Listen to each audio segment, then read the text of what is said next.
BNP এখনো ক্ষমতায় যায় নাই। আমরা ঐক্যবদ্ধ থাকতে হবে, নির্বাচনে ভোট প্রয়োগ করতে হবে। আমরা আওয়ামী লীগ থাকতে রাস্তাঘাটে উঠতে পারি নাই। আজকে জনসভায় উপস্থিত প্রধান অতিথি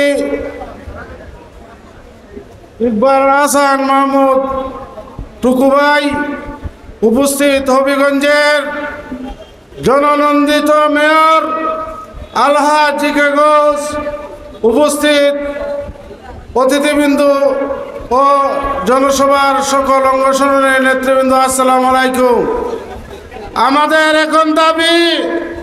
আমাদের এখন দাবি দুইটাই, একটা হলো সংস্কার, একটা হলো নির্বাচন।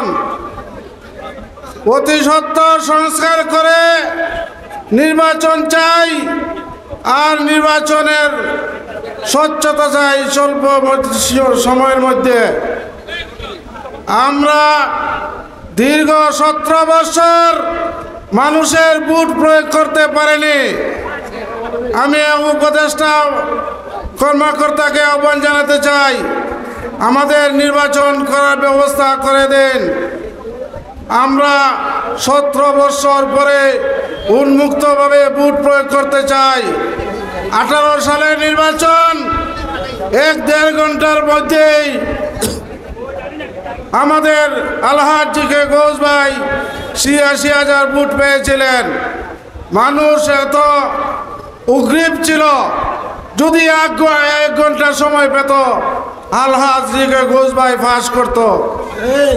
জিকে ঘোষ ভাই মাননীয় মানুষের নেতা, আগামী নির্বাচনের আপনারা সব ভোট প্রয়োগ করে নির্বাচিত করবেন।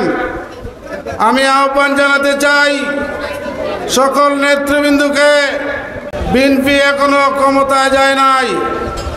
আমরা ঐক্যবদ্ধ থাকতে হবে, নির্বাচনে ভোট প্রয়োগ করতে হবে।